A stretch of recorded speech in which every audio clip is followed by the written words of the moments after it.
मेरे प्यारे बच्चे, आपका ध्यान यहां जरूरी है। आज मैं आपको एक गंभीर संदेश देने आया हूं। आपकी किस्मत में एक बड़ी ठोकर लगने वाली है। यह सुनकर आप तड़प तड़प कर रोने लगेंगे। हम सभी जानते हैं कि जीवन में कभी कभी अनपेक्षित घटनाएं होती हैं, लेकिन इस बार मामला बहुत गंभीर है। एक बुरी घटना होने वाली है और यह आपकी जिंदगी को प्रभावित कर सकती है। आपको तुरंत सावधान हो जाना चाहिए। समय पर निर्णय लेना बेहद महत्वपूर्ण है। अगर आप अपनी स्थिति को नहीं समझेंगे तो बाद में पछताने का कोई फायदा नहीं होगा। इसीलिए अपने आसपास की चीजों पर ध्यान दें। अपने परिवार और दोस्तों के साथ इस बारे में बात करें। हो सकता है कि आप किसी ऐसे संकेत को नजरअंदाज कर रहे हो जो आपको इस खतरे से बचा सकता है।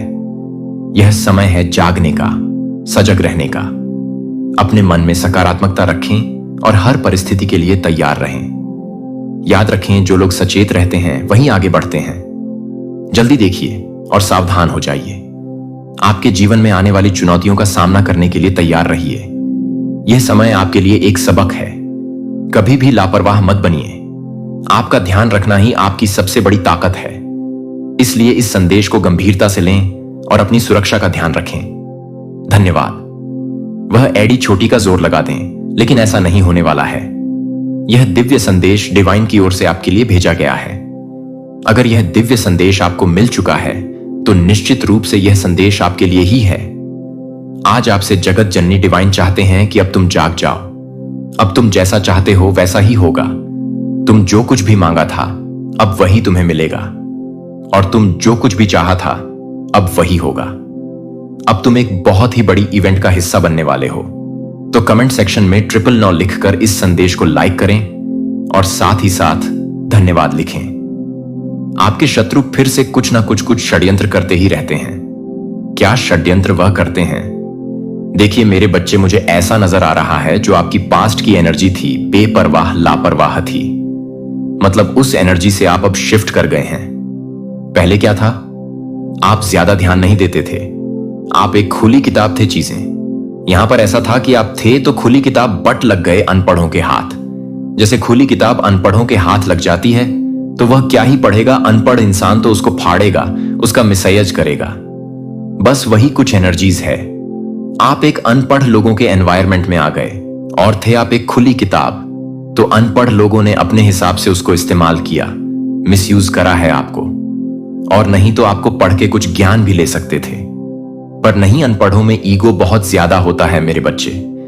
अनपढ़ लोगों की सबसे बड़ पहचान है जितना ज्यादा अनपढ़ होगा इंसान। अगर अनपढ़ के पास पैसा आ गया ना, तो यकीन मानो वह इंसान अहंकार से फूला हुआ होगा। उसका अहंकार ही इसके लिए सब कुछ होगा।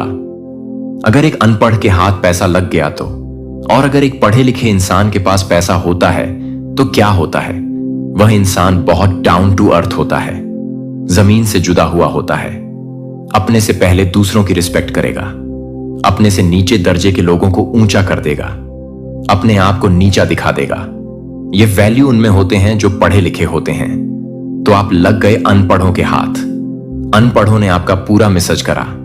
आपकी एनर्जी से ये लोग खेलते थे, आपके ऑरा से ये लोग खेलते थे। पता है एनर्जी के साथ खेलना कितना बड़ा ये रिस्क है, और इन लोगों ने वह काम किया है। एनर्जी से इन्होंने बहुत खेला है आपकी। उन्होंने बहुत ब्लैक मैजिक भी कराए हैं। टू टोट के छोटे मोटे स्पेल्स तो करते ही रहते हैं। आपको लेकर के एनर्जी से इन्होंने बहुत कुछ खराब करने की कोशिश करी है। ये इंसान छुप करके वॉर करता है। जो भी है, जिसकी भी एनर्जी निकल ना रहे हैं, जो मेन गंदगी की जड़ी डीएच है, वो जड़ी आगे तो किसी और को कर देगा, पर होता पीछे कोई और है। ये कुछ एनर्जी मुझे यहां पर नजर आ रही है, और ये सबसे बड्ढा एक अनपढ़ इंसान है जो ईगो से, अहंकार से भरा हुआ है। इसके पास कोई भी नैतिक मूल्य नहीं है। मोरालिटी बेसिस का जो है पूरा का पूरा हिला हुआ है। राक्षस गण हो सकता है। यह राक्षसी प्रवृत्ति हो सकती है। जब एक बच्चा पैदा होता है तो वह किस गण में पैदा होता है? गण क्या है? उसका मनुष्य गण है, देवक है, राक्षस है। मेरे बच्चे, देव क्या है? मतलब देवक, उसके अंदर दिव्य गुण ज्यादा होंगे। मतलब वह इंसान इमोशनल होगा, भावुक होगा, सच्चे दिल का होगा, दूसरों की फीलिंग्स, भावनाओं को समझने वाला होगा, जिसके भीतर ही देवता के गुण होते हैं। जिसके अंदर मनुष्य के गुण होंगे वह इंसान मिला जुला होगा। मतलब एक मनुष्य ना तो वह देवता नहीं, वह राक्षस मिला जुला इंसान है। न वह किसी को दुख पहुंचाएगा, न वह किसी के सुख का कारण बनेगा। इस तरीके से एनर्जी होती है जो मनुष्य गण के लोग होते हैं। और जो राक्षस गण के लोग होते हैं, राक्षसों को क्या होता है? मनुष्य जो कैटेगरी के लोग होते हैं, जिनको सही गलत की समझ नहीं होती, बस वह सब। लेकिन कहीं ना कहीं अगर जिस चीज का पलड़ा भारी होगा, वह उस चीज को अपनी तरफ खींच देगा, उस चीज की तरफ खींचा चला जाएगा। मनुष्य गण अगर उसकी मनुष्य गण के इर्द गिर्द अगर पॉजिटिव लोग ज्यादा है तो वह पॉजिटिविटी में चला जाएगा, और मनुष्य गण के इर्द गिर्द अगर नेगेटिव लोग ज्यादा है तो वह इंसान नेगेटिव हो जाएगा। तो ये जब इंसान का जो जन्म होता है, आकाश एक रिकॉर्ड होता है। मेरे बच्चे जो मैन रूलिंग लीडर है, मुझे यहां पर टोटली राक्षस गण दिखता है। अब ये कलयुग चल रहा है। इसमें ऐसा नहीं है कि राक्षस लंबे लंबे दांतों वाले और बहुत गंदे कपड़े, लंबे नाखूनों वाले, बड़े बड़े सिर उसके सर पर हों। वैसा नहीं है। इंसानों के भीतर ही यह गुण विद्यमान होते हैं। कोई राक्षस गण तो कोई देवग, कोई मनुष्य गण, इस तरीके से एनर्जी है। लेकिन जो वह राक्षस गण प्रवृत्ति जो भी है, जो इंसान छुप के वार करता है, वह पूरी की पूरी डबल एनर्जी और छोटे मोटे षड्यंत्र रचता रहता। उसको तिलमिलाहट लगी हुई है। आपके एनर्जी वर्ल्ड को प्योर होते हुए देखकर आपकी प्योरिटी को बिल्कुल भी बर्दाश्त नहीं करता, या करती जो भी है। क्योंकि एक प्योर एनर्जी जब उभरती है, डेविलस एनर्जी खत्म होने लगती है, उनका प्रवृत्ति समाप्त होने लगता है। डेविल एनर्जी का प्रभुत्व हिल रहा है, और वह डेविल एनर्जी छुप छुप करके वॉर, चालाकियां, बदमाशियां करता है। आपके लिए वह अपने कर्मों से बाज आने को बिल्कुल भी तैयार नहीं है। आप ऐसे लोगों की एनर्जीज को पढ़ लेते हो। इनके दिमाग में जो चीजें चलती है वह आप पढ़ लेते हो, या मैं सीधा बोलूं, आपको इन लोगों की एनर्जीज को पढ़ना आ गया है। ये फ्यूचर में क्या कर देंगे, वह चीजें आपको पहले से दिखती है। आप लोगों के फ्यूचर को पढ़ लेते हैं। आप लोगों के अंदर को डर को किस वजह से इनके भीतर डर है, वह सारी चीजें आप जान जाते हैं, पहचान जाते हैं। और इनके जो छोटे मोटे स्पेल हैं, डोमिनेटिंग नेचर, ये दोबारा से दिखाने की कोशिश करते हैं। वह इनका चलता नहीं है। उसे देखकर ये बहुत परेशान है, बहुत हताश है कि आखिर यह चीजें कब तक ऐसे काम करेंगे। ये चीजें मुझे यहां पर इस कदर नजर आ रही हैं, और ये टोटली मुझे अपनी बेवकूफी की फौज लग रही है, जिसे एक तो डेविल है और छोटे छोटे डेविल्स के साथ लगे हुए हैं। मेरे बच्चे, आपके भीतर परमात्मा का अंश है। दिव्य शक्तियां आपको प्रोटेक्ट कर रहे हैं। ईश्वर की दिव्य शक्तियां आपको प्रोटेक्ट करे हुए हैं। जो भी लोग आपके अर्थ गिर्द गलत हैं, उनको एक्चुअली यह पता ही नहीं, क्यों नहीं चाहिए क्या? अगर वह शांत होकर बैठे और वही अपने आप को खंगालने की कोशिश करें कि एक्चुअली हमें क्या चाहिए, तो उनके पास इस चीज का कोई भी जवाब नहीं है कि उनको क्या चाहिए, क्योंकि यह कंफ्यूज है जो इंसान खुद कंफ्यूज होते हैं। डेविल एनर्जी हमेशा कंफ्यूज होती है क्योंकि उनके भीतर एक गलत व्यवहार होता है। ये डेविल एनर्जी इनको इतना कंफ्यूज करे हुए हैं, इनको ये क्लियर पता ही नहीं है कि क्या हमें क्या चाहिए। और जिस दिन को ये पता चल जाएगा हमें क्या चाहिए, उस दिन तो यह बंदे बन जाएंगे, इंसान ही बन जाएंगे। आपको ऐसे लोगों के बारे में बिल्कुल भी सोचना भी नहीं है। इनसे अपना कोड कटिंग कर लें। एनर्जी को बिल्कुल भी एक्सचेंज ना करें। लोगों के साथ टोटली कोड कटिंग रखें। आप इनसे कोड कटिंग का मतलब यह होता है, आप इमोशनल लेवल पर उनको कट ऑफ मार देते हो। उनके रोने का, धोने का, नाचने का, कूदने का, हंसने का, चिकने का, चिल्लाने का, या जो भी वह बंदरों जैसी हरकतें कर रहे हैं, आपके ऊपर उसका कोई भी असर नहीं आता। कोड कटिंग कर लें। कोड कटिंग जब कोई करता है ना, तो ये जो कर रहा होता है वह इंसान बहुत स्वीट हो जाता है। आपको जरूरत है, जो मेरे इस संदेश को सुन रहे हैं, वह करोड़ कटिंग करें और आप एक स्ट्रांग एनर्जी में आ जाएंगे। और ये जो बेवकूफ की फौज है, ये जो मर्जी करते रहे हैं, इनको करने दीजिए।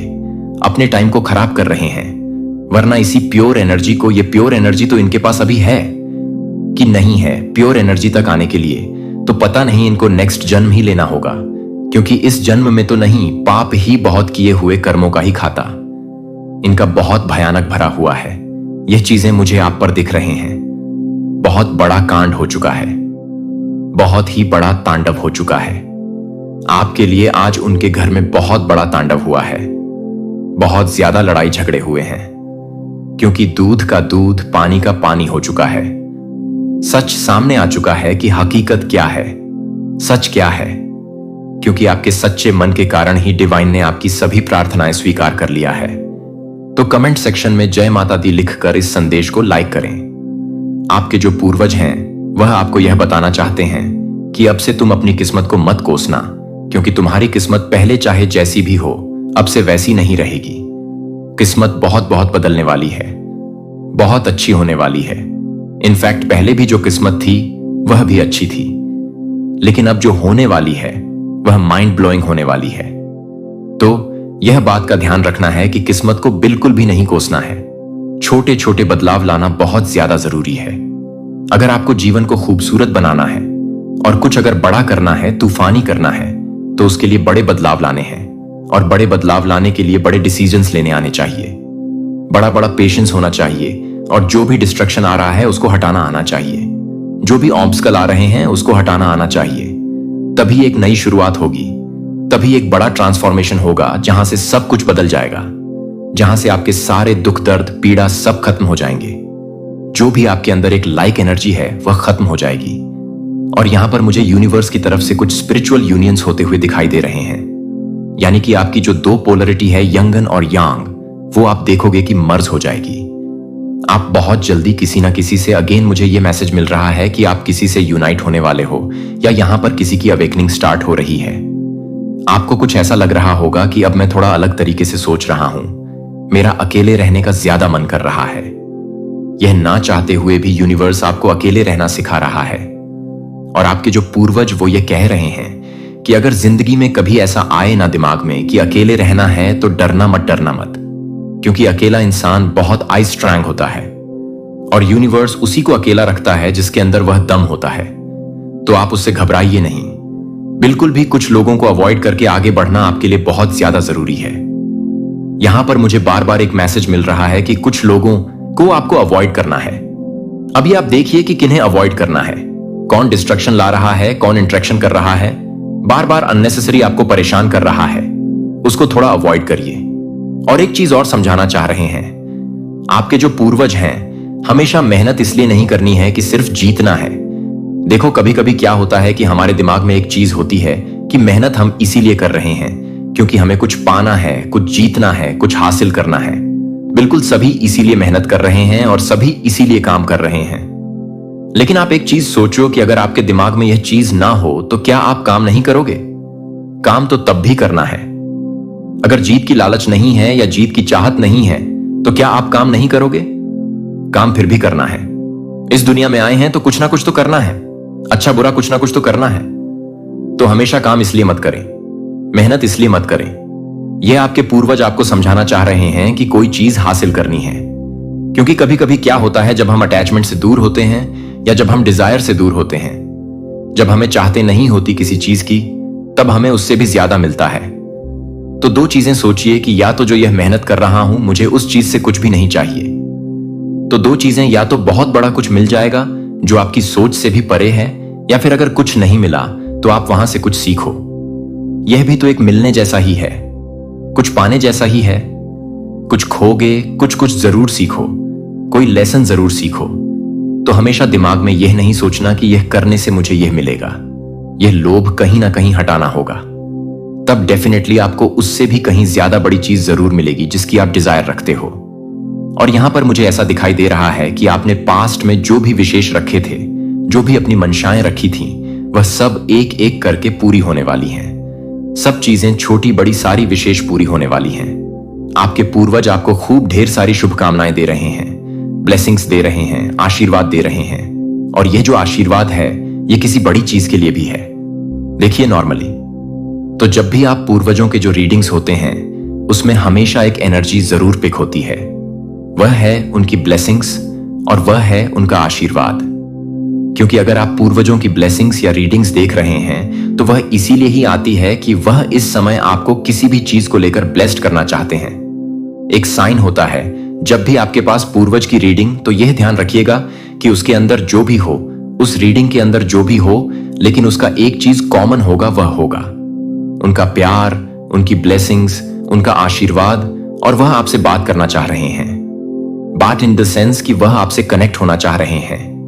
आप जहां पर नेगेटिव हो रहे हो वह वहां पर आपको पॉजिटिव करेंगे और आप देखेंगे कि उनकी एनर्जी आपको फील होगी। कभी कभी रीडिंग देखते हुए उनकी इतनी ज्यादा ब्लेसिंग्स मिल जाती है कि कुछ ही बहुत ही ज्यादा हालत खराब है उनकी, जो आपको बहुत ही बारीकी से स्पाई करते हैं। कुछ लोगों की हालत और स्थिति बहुत खराब होने वाली है। आपको देखकर आप बहुत सारे लोगों को इतना ज्यादा अटैक देने वाले हो कि वह सोच भी नहीं सकते कि उनका कर्मा उनको कहां ले जाने वाला है।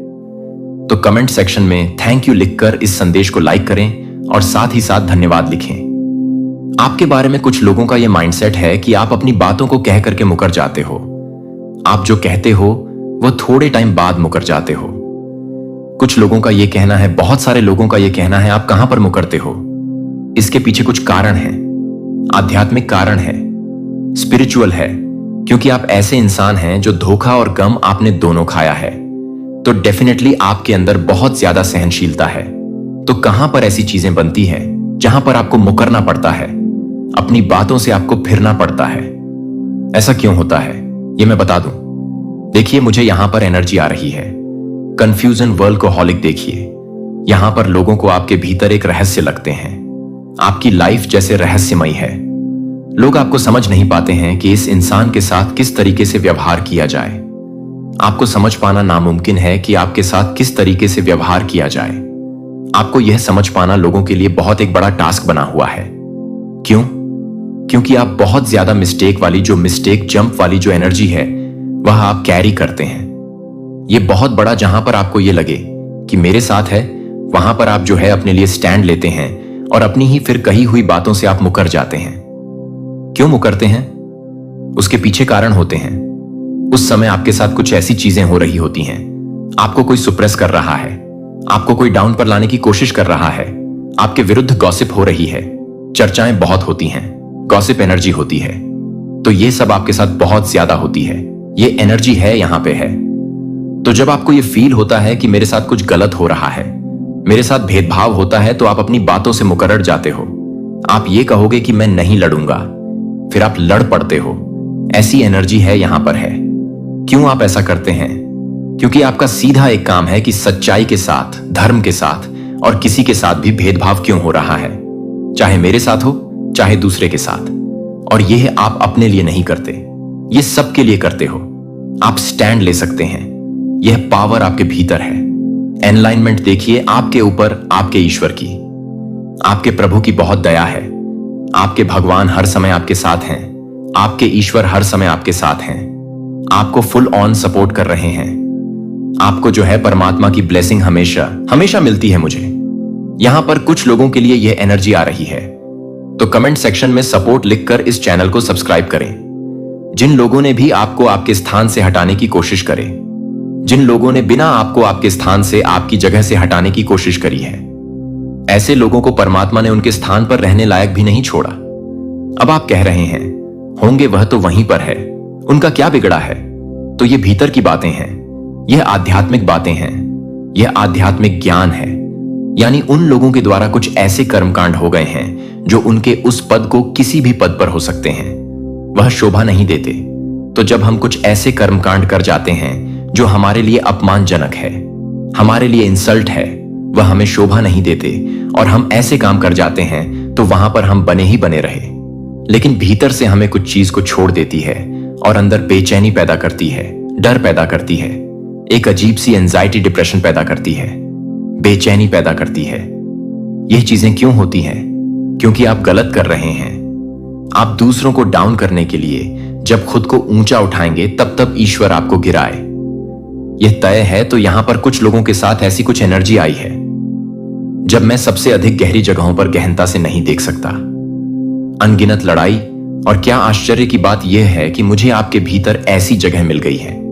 यह उसी जगह पर है जब आपने सोचा था कि आप सबसे अधिक टूट गए हैं, कि मैं आपको सच्चाई के सबसे करीब देखता हूं। जब आपके पास यह साबित करने के लिए कुछ भी नहीं होता है कि आपके सभी प्रयास कम हो जाते हैं। जब बाहरी शैल को एक साथ नहीं मिल सकता है तो आपको पूरी तरह से नहीं मिल सकता है।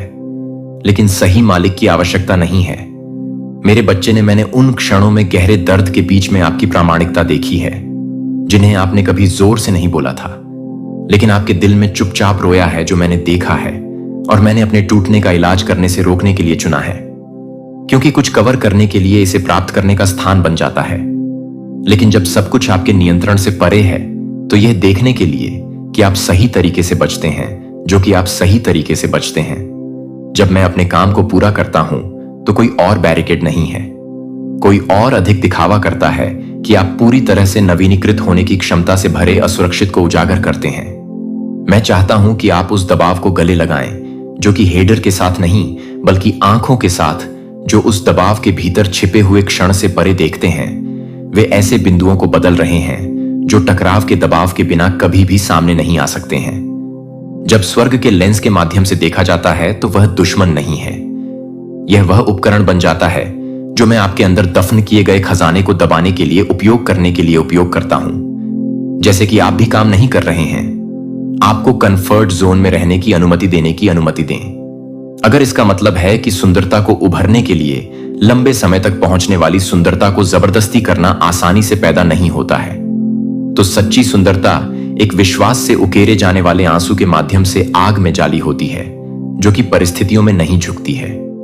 मैं आपको किसी भी तरह से नहीं करता हूं, जो कि कोई भी नहीं है, जहां आप किसी भी तरह से नहीं हैं और कुछ भी नहीं बदल सकता है। और आप उस सुंदरता को न केवल अपने लिए नहीं ले जाएंगे, बल्कि एक प्यार के लिए एक जीवित गवाही के रूप में जो कभी नहीं चला गया। आप यह नहीं देखते हैं कि यह बहुत ही स्थान है जो एक बार घायल हो गए थे कि मैं पहले स्पर्श करता हूं, कि सटीक स्पॉट जिसे आप अब से बचने की कोशिश करते हैं, वह है जो मैं एक बार आप सब कुछ कर रहा हूं, जो कि आप कुछ भी कर रहे हैं, जो आपको कुछ भी कर रहे हैं, जो आपको कुछ भी कर रहे हैं, चित्र जिसे आपने कभी नहीं देखा है।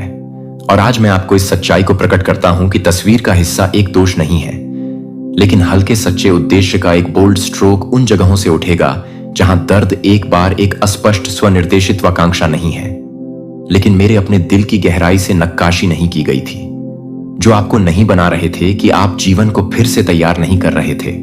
किताबों से सीखा या अनुभव से चमकती हुई परावर्तन, लेकिन एक प्रकाश जो पहले से ही आपके भीतर छायाओं को छेद कर चुका है, जो कि मानव आंखों से परे मेरे प्रिय से लेकर पवित्र आंदोलनों को पहले से ही स्वर्गदूतों की शुरुआत कर सकती है, जो मैंने कमीशन की है। अब मेरे सिंहासन से जारी किए गए ताजा निर्देशों को ले जाने के लिए अपने तरीके से एक योजना के लिए एक योजना है, जो कि एक योजना के लिए तैयार नहीं है। जीवित रहने के लिए झुककर धीरे धीरे अपनी पकड़ खो रही है, क्योंकि वे बुराई नहीं थे, लेकिन क्योंकि उस विशेष मौसम में उनका उद्देश्य पूरा हो गया है।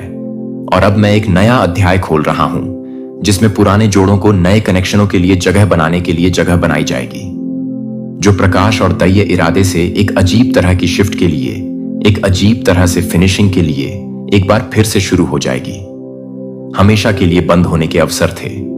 जब आप एक बार रोते हैं, तो फिर से काक को फिर से खोलना शुरू कर देंगे, लेकिन इस बार वे प्रयास करने या हेर फेर करके खुले नहीं होंगे।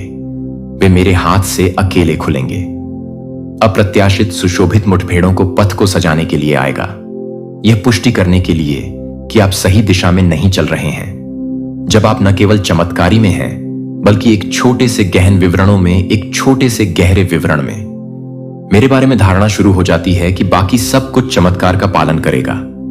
यह उस वातावरण के साथ शुरू नहीं होता है जब आप अपने टकटकी के साथ शुरू होते हैं, जब आप विश्वास की आंखों के माध्यम से देखना शुरू करते हैं, जब आप उन चीजों को कॉल करने की हिम्मत करते हैं जो कि पहले से ही नहीं होते हैं, जब वे पहले से ही हैं, जब आप तर्क से परे चलते हैं और रहस्य उद्घाटन के माध्यम से सोचने लगते हैं कि मुझे हर तरह से बदलना है, तो मुझे हर तरह से यह देखने की जरूरत नहीं है कि मैं हर किसी को यह देखने की जरूरत नहीं है कि मैं हर किसी को यह देखने की जरूरत नहीं है कि मैं हर किसी को हर तरह से बदलने की आवश्यकता नहीं है। मुझे लगता है कि मैं हर किसी को हर तरह से बदलने की जरूरत नहीं है।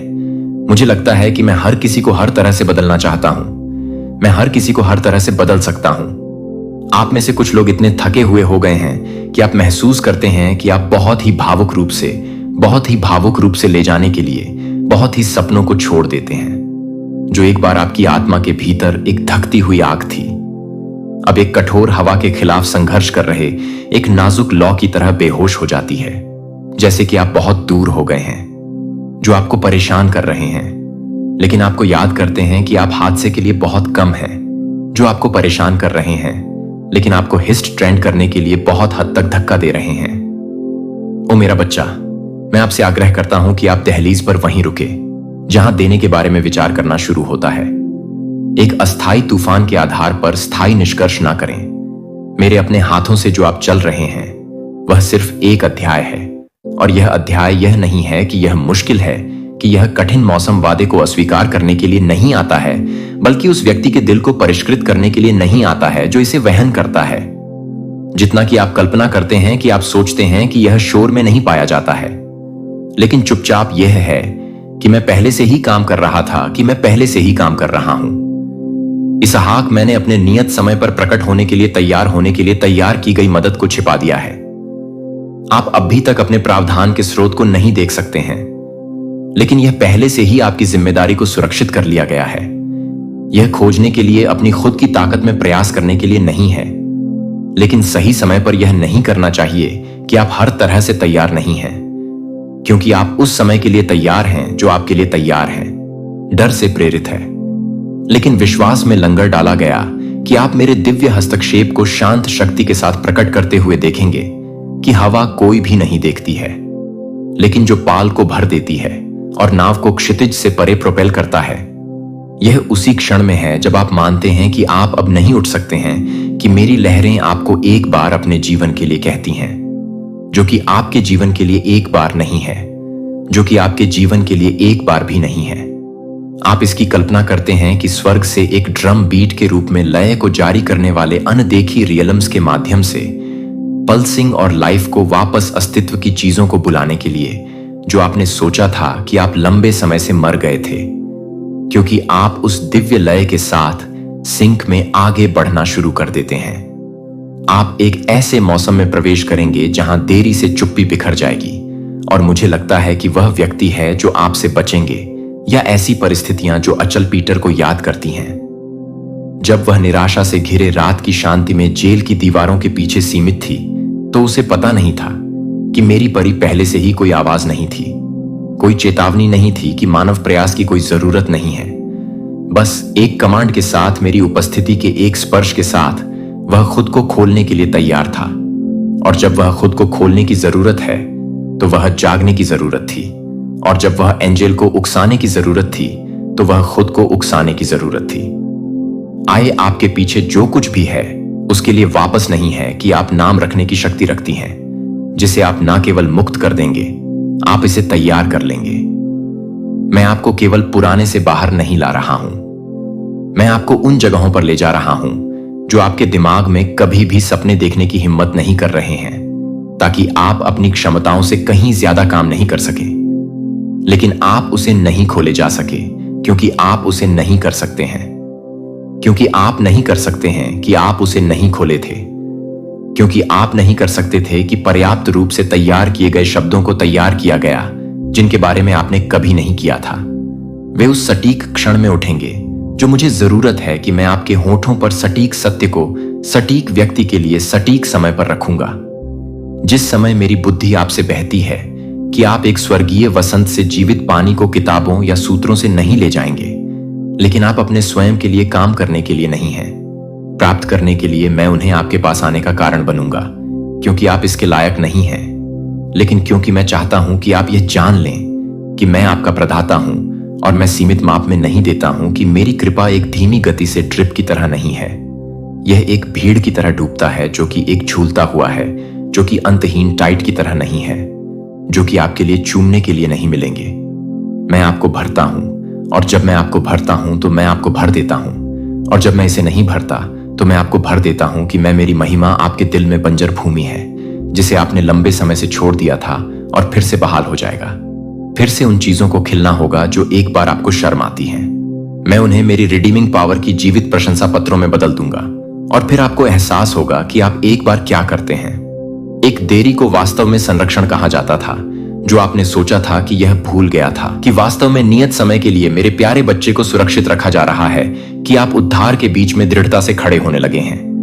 मैं चाहता हूं कि आप यह पहचानें कि आपकी स्वतंत्रता आपके लिए कभी भी नहीं है, जो कि आपके द्वारा छकने के लिए एक व्यक्तिगत इनाम नहीं है, जो कि एक व्यक्तिगत रूप से नहीं है जो आपको नहीं कर रहे हैं, क्योंकि आप किसी भी तरह से एक व्यक्तिगत रूप से नहीं हैं जो आप नहीं कर रहे हैं, क्योंकि आप किसी भी तरह से एक व्यक्तिगत रूप से नहीं हैं जो आपको नहीं कर रहे हैं, क्योंकि आप एक व्यक्तिगत रूप से नहीं हैं जो आप नहीं कर रहे हैं, कि आप एक व्यक्तिगत रूप से नहीं हैं अन्य आत्माओं के लिए अभी भी अंधेरे के वजन के नीचे झुका हुआ है। आप एक नए सीजन की भावना को ले जाने के लिए मेरे चुने हुए पोत हैं। मेरे स्वर्गदूत न केवल उन रास्तों की रखवाली कर रहे हैं, इससे पहले कि आप भी बहुत जमीन तैयार कर रहे हैं जहां आपके पैर स्टेप हॉलवे को खोल रहे हैं, क्योंकि आप पूरी तरह से नहीं कर सकते हैं कि आप उन लोगों के साथ हैं जिनके जीवन को पूरी तरह से करना होगा।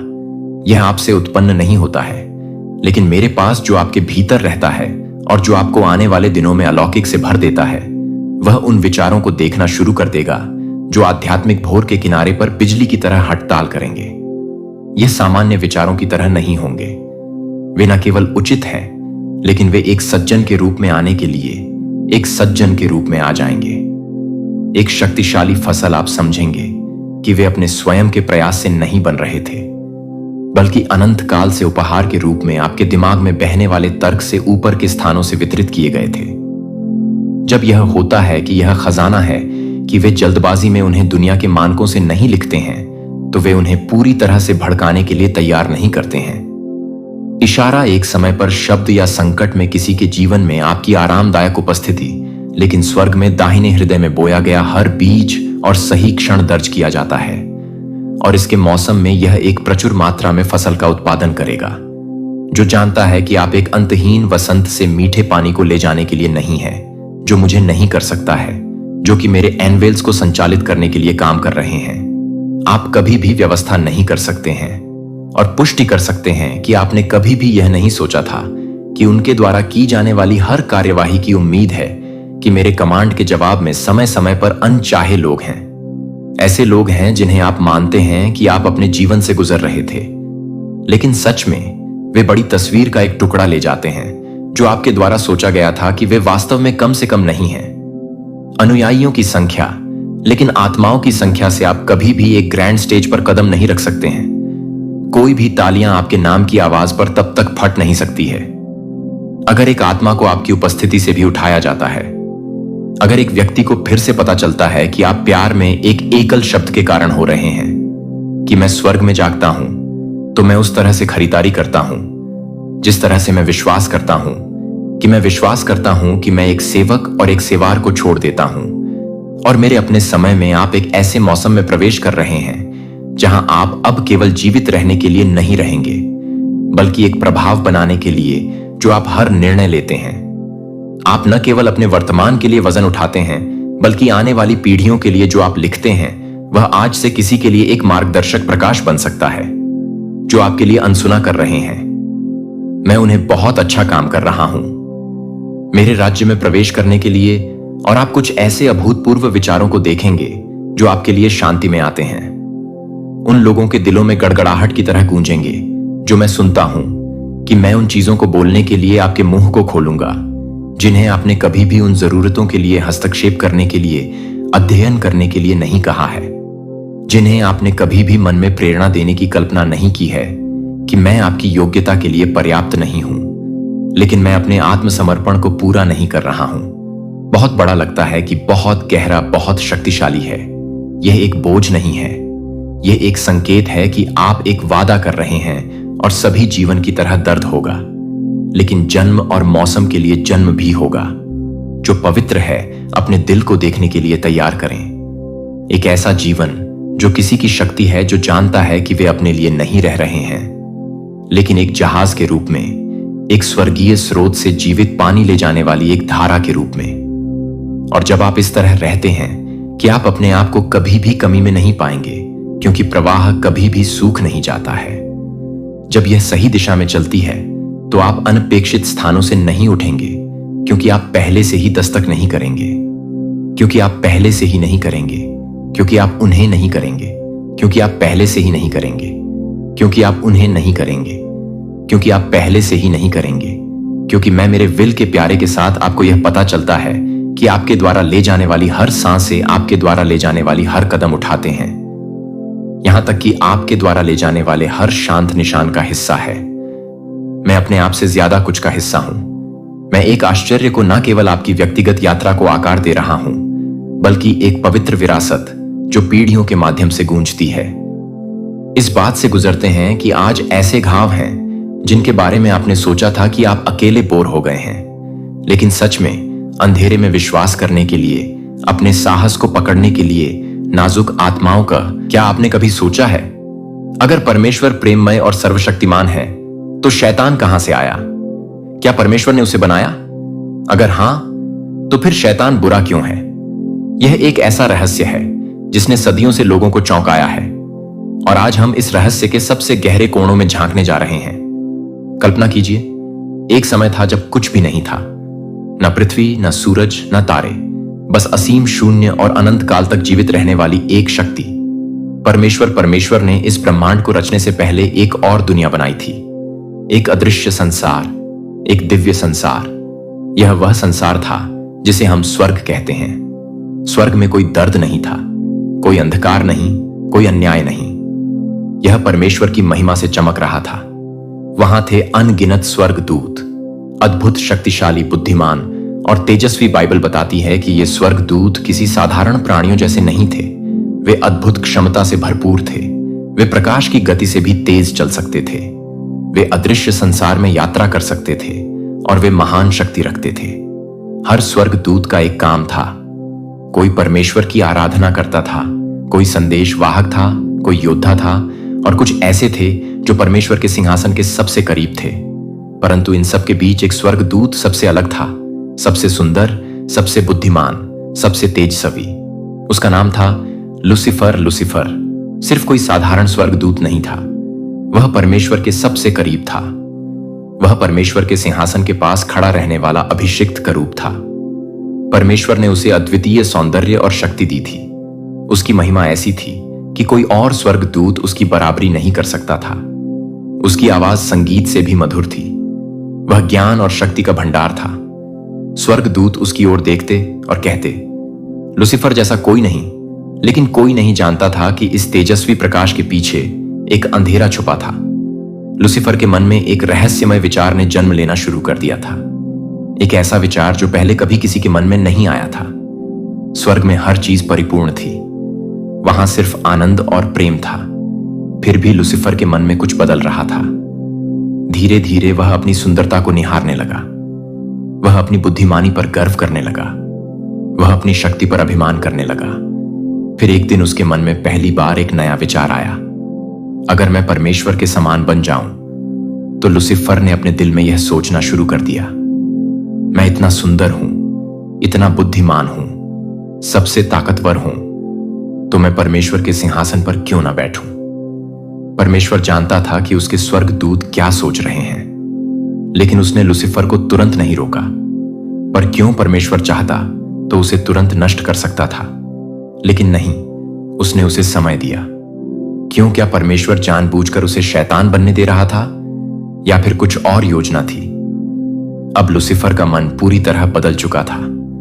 पहले वह परमेश्वर की महिमा में मग्न रहता था, लेकिन अब वह अपनी ही प्रशंसा करने लगा था। उसने अपने विचारों को दूसरों से साझा नहीं किया, लेकिन उसकी चालाकी से धीरे धीरे अन्य स्वर्गदूतों के मन में भी संदेह पैदा होने लगा। क्या सच में परमेश्वर सबसे ऊंचा है?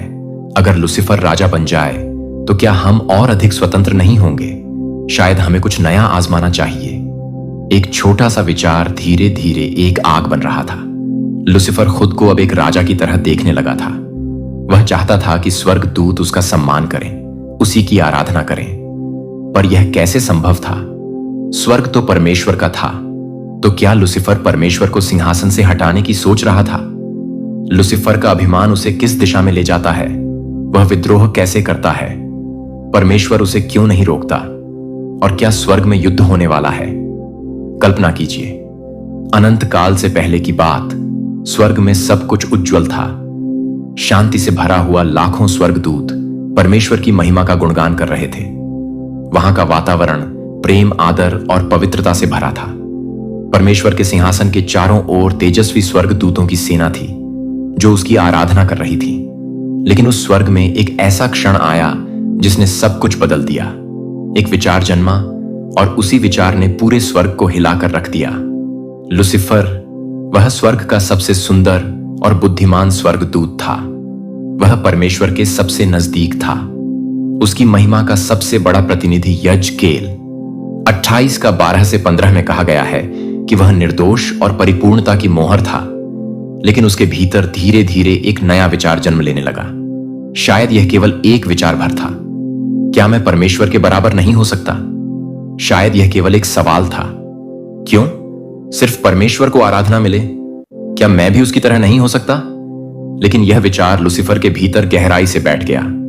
शुरू में वह खुद से लड़ता रहा, नहीं, यह गलत है, परमेश्वर ही सर्वोच्च है।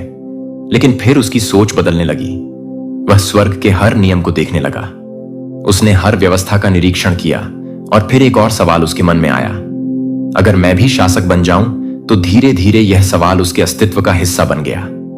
अब वह सिर्फ परमेश्वर की महिमा नहीं देख रहा था, बल्कि अपनी खुद की महिमा चाहता था। लूसीफर समझ गया था कि उसे अकेले विद्रोह करने से कुछ हासिल नहीं होगा। उसे और भी स्वर्ग दूतों की आवश्यकता थी। उसने स्वर्ग के अन्य स्वर्ग दूतों से गुप्त रूप से बातचीत करनी शुरू कर दी। क्या तुमने कभी सोचा है कि हमें भी कुछ अधिकार मिलने चाहिए? हम इतने शक्तिशाली हैं, लेकिन हमें हर आज्ञा का पालन करना पड़ता है। क्यों? क्या यह सही है कि सिर्फ एक ही परमेश्वर हो? कुछ स्वर्ग दूत इन सवालों से विचलित हो गए। उन्होंने कभी ऐसा कुछ नहीं सोचा था, लेकिन जब लूसीफर ने उन्हें यह बताना शुरू किया कि वह एक नया शासन ला सकता है जहां वे स्वतंत्र होंगे, जहां उन्हें अपनी इच्छा से जीने का अधिकार मिलेगा, तो धीरे धीरे स्वर्गदूत उसकी ओर आकर्षित होने लगे। स्वर्ग में अब एक अलग सी हलचल थी। कुछ स्वर्गदूतों के विचार बदल रहे थे। वे अब पहले की तरह नहीं सोच रहे थे। जो कल तक परमेश्वर की महिमा के गीत गा रहे थे, वे अब लूसीफर की बातों पर विचार कर रहे थे। कुछ डर रहे थे, क्या यह सही है? कुछ उत्साहित थे, शायद लूसीफर सही कह रहा है, और कुछ पूरी तरह से लूसीफर के पक्ष में आ गए थे। हां, हमें भी शक्ति चाहिए। लूसीफर का प्रभाव बढ़ता जा रहा था। अब वह केवल विचारों तक सीमित नहीं था, बल्कि उसने अपने अनुयायियों को संगठित करना शुरू कर दिया था। फिर वह दिन आया जब लूसीफर ने छुपकर बातें करना बंद कर दिया। वह परमेश्वर की सभा में आया, जहां सभी स्वर्गदूत परमेश्वर की आराधना कर रहे थे। लेकिन इस बार लूसीफर के चेहरे पर पहले जैसी विनम्रता नहीं थी। वह आगे बढ़ा, अपने चारों ओर देखा और फिर उसने घोषणा कर दी, मैं अपने सिंहासन को परमेश्वर के सिंहासन से ऊपर उठाऊंगा। एक सन्नाटा छा गया। स्वर्ग में ऐसा पहले कभी नहीं हुआ था। क्या कोई सच में परमेश्वर को चुनौती दे सकता है? परमेश्वर के सिंहासन के चारों ओर खड़े स्वर्गदूतों ने अविश्वास से देखा। अब फैसला होना था। परमेश्वर के स्वर्गदूत, जिनका नेतृत्व प्रधान स्वर्गदूत मिकाइल कर रहे थे, तुरंत हरकत में आ गए और स्वर्ग में युद्ध हुआ। मिकाइल और उसके स्वर्गदूतों ने अजगर से लड़ाई की, और अजगर और उसके स्वर्गदूतों ने भी लड़ाई की। में पहली बार युद्ध हुआ। यह कोई साधारण युद्ध नहीं था। यहां शक्ति और बुद्धिमत्ता की लड़ाई थी। आकाश बिजली की तरह चमक उठा। चारों ओर उग्र आग थी। स्वर्गदूतों की तलवारें टकरा रही थीं। स्वर्ग का सबसे भयानक संग्राम चल रहा था, लेकिन लूसीफर हार गया। उसके विचार जितने भी प्रभावशाली थे, वह परमेश्वर की शक्ति से अधिक नहीं थे, और वह बड़ा अजगर, जो पुराना सांप कहलाता है, जिसे शैतान और शत्रु कहा जाता है, पृथ्वी पर गिरा दिया गया, और उसके स्वर्गदूत भी उसके साथ गिरा दिए गए। स्वर्ग अब पहले जैसा शांत हो गया था, लेकिन लूसीफर और उसके अनुयायी अब गिर चुके थे। अब लूसीफर, जो कभी सबसे उज्जवल स्वर्गदूत था, शैतान बन चुका था। लेकिन यहां कहानी खत्म नहीं होती, क्योंकि अब वह पृथ्वी पर आ चुका था और उसके मन में एक नई योजना थी। अब उसका अगला लक्ष्य कौन था? स्वर्ग में पराजित होकर निक ले जाने के बाद लूसीफर और उसके स्वर्गदूतों को एक नई जगह की तलाश थी, जहां वे अपनी सत्ता स्थापित कर सकें। लेकिन सवाल यह था, अब अगला कदम क्या होगा? लूसीफर ने अपने चारों ओर देखा। अंधकार से घिरी उस जगह में कुछ भी नहीं था। उसकी शक्तियां कमजोर पड़ रही थीं। वह अब पहले की तरह तेजस्वी नहीं था। उसकी सेना भी बिखरी हुई थी। परमेश्वर ने उसे स्वर्ग से गिरा दिया था, लेकिन वह अभी भी हार मानने के लिए तैयार नहीं था। तभी उसकी नजर पड़ी पृथ्वी पर। तो फिर सवाल उठता है, क्या उसने पृथ्वी पर आकर कुछ किया? अगर किया तो क्या? और क्या परमेश्वर उसे रोक नहीं सकता था? परमेश्वर एक न्याय परमेश्वर है। वह किसी को भी जबरदस्ती अपनी आराधना के लिए मजबूर नहीं करता। जब लूसीफर ने विद्रोह किया तो परमेश्वर ने उसे दंड दिया और उसे स्वर्ग से निकाल दिया। लेकिन यहां एक और सवाल उठता है, परमेश्वर ने उसे तुरंत क्यों नहीं नष्ट किया? कल्पना कीजिए, अगर कोई सरकार के खिलाफ विद्रोह करता है और सरकार तुरंत उसे मार डालती है तो बाकी लोग क्या सोचेंगे? क्या वे यह नहीं मानेंगे कि सरकार ने उसे इसलिए मार दिया क्योंकि वह सही था? यही कारण था कि परमेश्वर ने लूसीफर को तुरंत नष्ट नहीं किया। उसे समय दिया गया ताकि उसकी सच्चाई सभी के सामने आ सके। परंतु लूसीफर ने इस मौके का गलत फायदा उठाया। वह सीधे पृथ्वी पर आया। पृथ्वी पर तब कुछ भी नहीं था, न मनुष्य, न पशु पक्षी, न पेड़ पौधे। यह शून्य और अंधकार से भरी हुई थी। लेकिन फिर कुछ ऐसा हुआ जिसने इतिहास को हमेशा के लिए बदल दिया। बाइबल कहती है, आदि में परमेश्वर ने आकाश और पृथ्वी की सृष्टि की और परमेश्वर ने कहा, हम मनुष्य को अपने स्वरूप के अनुसार बनाएं। परमेश्वर ने एक नई दुनिया बनाई। उसने प्रकाश बनाया, आकाश और समुद्र बनाए, पेड़ पौधे, पशु पक्षी, हर चीज बनाई। और फिर सबसे आखिर में उसने मनुष्य को बनाया, आदम और हव्वा। यह लूसीफर के लिए एक बड़ा झटका था। स्वर्ग से गिरने के बाद भी उसमें घमंड और ईर्ष्या बनी रही। वह अब भी खुद को राजा समझता था। लेकिन अब उसने देखा कि परमेश्वर ने एक नई सृष्टि बनाई है, एक ऐसी दुनिया जहां नए प्राणी बनाए गए हैं। और सबसे बड़ी बात, परमेश्वर ने इन प्राणियों को भी स्वतंत्र इच्छा दी थी। लूसीफर को एक नई योजना सूझी। जी, अगर मैं इन मनुष्यों को परमेश्वर के खिलाफ भड़का दूं तो शायद यह दुनिया मेरी हो सकती है। अदन का बगीचा स्वर्ग के समान था, सुंदर, शांति से भरा हुआ और परमेश्वर की महिमा से चमकता हुआ। आदम और हव्वा इसमें रहते थे और उन्हें केवल एक ही आज्ञा दी गई थी, तू भले और बुरे के ज्ञान के वृक्ष का फल न खाना, क्योंकि जिस दिन तू उसे खाएगा उसी दिन मर जाएगा। लेकिन लूसीफर, अब जिसे हम शैतान कहते हैं, इस मौके को जाने नहीं देना चाहता था।